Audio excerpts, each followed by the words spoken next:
Good and decent people of YouTube, welcome to Political Drain. Yesterday, the 15th of September, there was yet another assassination attempt on Donald Trump at one of his golf courses in Florida. We decided not to get on immediately and start talking about it because what we learned from the last time this happened is that more than likely, it would take at least a few hours, if not 24, for full information to be out.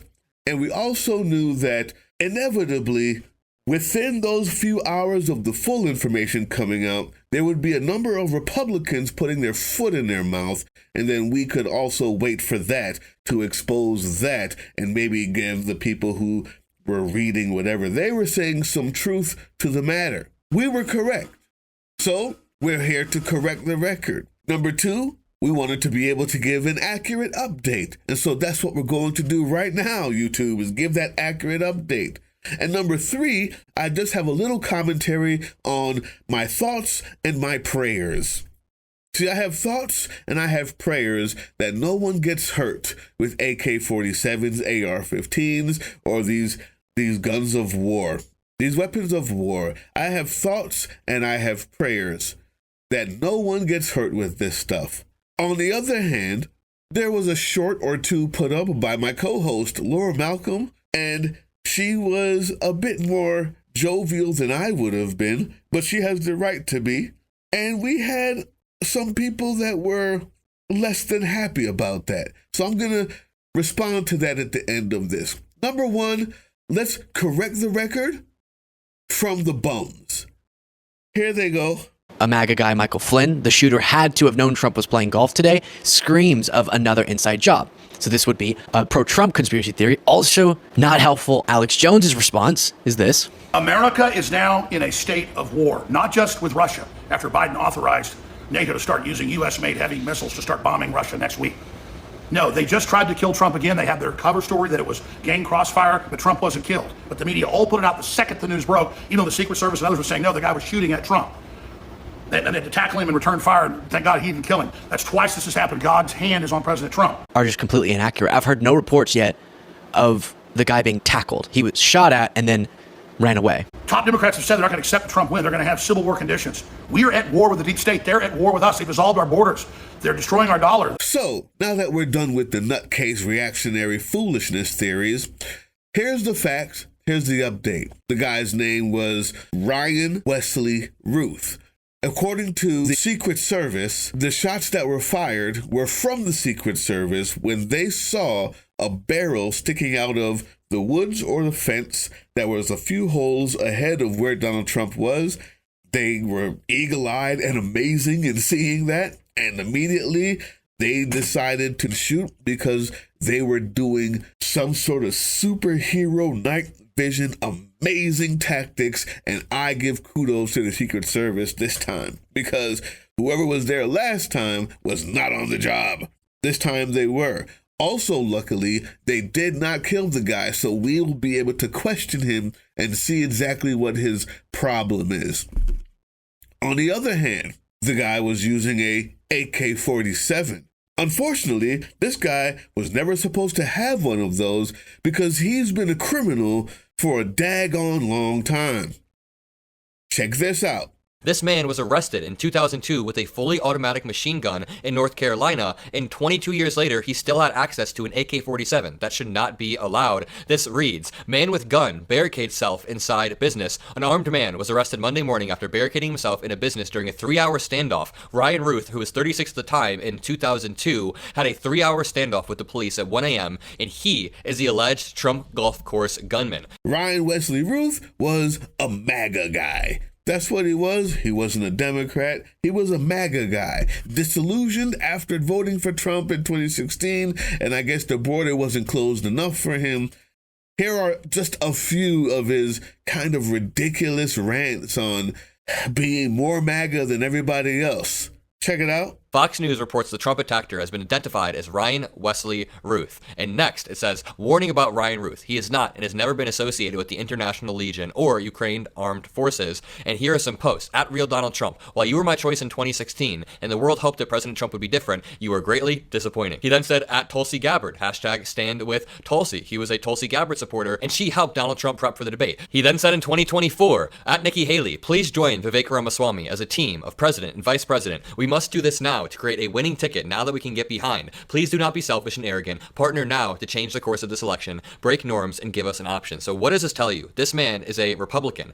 I mean, Vivek Ramaswamy, and listen, here's the deal. Unstable people exist. But if you're not willing to concede that stoking them consistently every day with email after email and rally after rally of doom and gloom and death around the corner, this was the inevitable outcome. But like just the other day, Trump says that we're living in a third world country while standing on his $1 million golf course.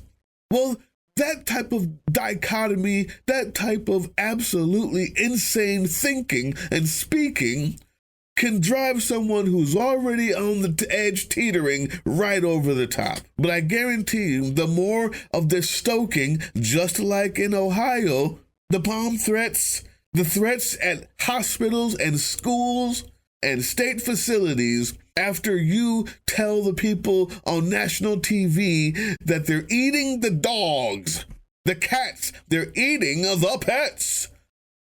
You say that, and a few days later, there's bomb threats. There's threats at schools and medical facilities. Springfield, Ohio is a city on edge after several bomb threats over the weekend. Colleges and other facilities are taking precautions to keep everyone safe. These threats have followed baseless claims about Haitian migrants in Springfield eating pets. ABC's Allison Kostick explains. Growing fear in Springfield, Ohio. Parents are coming to get their kids because they feel worried or they feel like their kids are unsafe here with the bomb threats. 2 local universities closing their campuses with classes going remote after the schools say they received emails making threats of a bomb and a potential shooting on the campuses. At least one of those emails targeting Haitians in the community. A spokesman for Springfield, a city about 40 miles west of Columbus, says bomb threats have targeted the mayor's house and city hall. Oh yeah, and then when you get called out on it, you act like the person calling you out is crazy. There's no basis in reality to the idea that you say something dumb and then something dumb happens in response. Accused me of causing a bomb threat. Doesn't that mean you should shut up about the residents of Springfield? Don't you realize you're engaged in basic propaganda to silence the concerns of American citizens? But the mayor says he believes those threats are directly connected to the baseless claims that Haitian migrants were abducting pets in Springfield in order to eat them. you go on TV and say it again and again and again and again and again. We're not dumb. We know that you're doing it on purpose. You can't wait for the violence. I want more. I want more. They're eating the pets. The claim amplified by former President Trump at the ABC News debate and his running mate, Ohio Senator J.D. Vance, who condemns threats of violence while denying his rhetoric caused them. Do you denounce the bomb threats in Springfield, Ohio? I don't know what happened with the bomb threats. I know that it's been taken over by illegal migrants. If I have to create stories so that the American media actually pays attention to the suffering of the American people, then that's what I'm going to do. You just said that this is a story that you created. So the eating dogs and cats thing is not We are accurate. creating, Dana, it comes from firsthand accounts from my constituents. I say that we're creating a story, meaning we're creating the American media focusing on it. Because there's a certain percentage of the population, and it's a high one, that think that Trump is a smart guy and worth voting for, that feel disillusioned with the way society is, and take and drink in his crap because it makes them feel secure. And that same certain percentage, every time they hear that this is a third world country, while he sits on a golf course saying that, and they're in a trailer, they get triggered. And every time they hear you say that they're eating the pets, they're eating the dogs and the cats, while you eat filet mignon at your golf course, they get triggered. I say everyone needs to tone down the rhetoric. Well, not everyone. You need to tone down the rhetoric. Because the only people who are out here shooting at you are your own people. Soon there'll be no one left to vote if you keep trying to kill each other. And the mere fact that instead of noticing that these are your own people shooting at you, what you do is you grift off of them.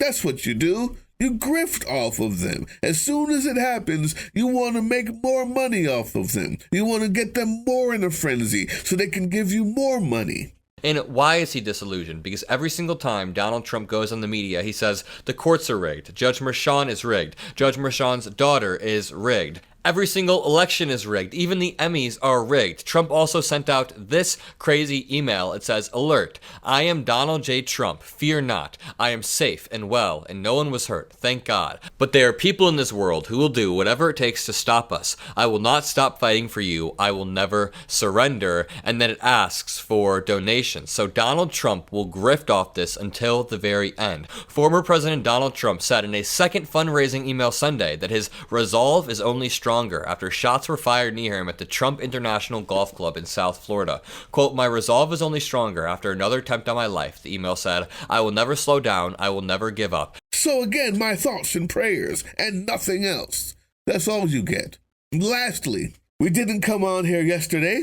What we did do was put up a few shorts made by Laura Malcolm. She was a bit more jovial than I would have been, but she has the right to be. But I want everyone to know that this channel is my responsibility. So whatever comes up on here, I okayed it. So don't get mad at her because she seemed a little bit frivolous about the situation. Because the truth is, despite your faux outrage, and maybe it's not faux, maybe you are really outraged that she didn't seem concerned enough. The truth is, the reason why she's not so concerned is because Donald Trump is the only ex-president who tried to start an insurrection at the Capitol. The only person who's riled up enough incel a-holes to smear crap on the walls of the Capitol and go outside with a noose and a gallows to hang the vice president. That's why she finds it funny, because most people in other countries see what we allow here to be hilarious. That's why, in the end, my final thoughts are thoughts and prayers. Thoughts and prayers. That's all I have. If you want me to wish death on Donald Trump, it's not going to happen. I don't do that. But if you want me to be extra sad about it, I'm not. Because just like if he was any other person who was against this country and led a violent insurrection against this country and claimed that he wanted to get rid of the tenets of the Constitution to give him more power, I don't care.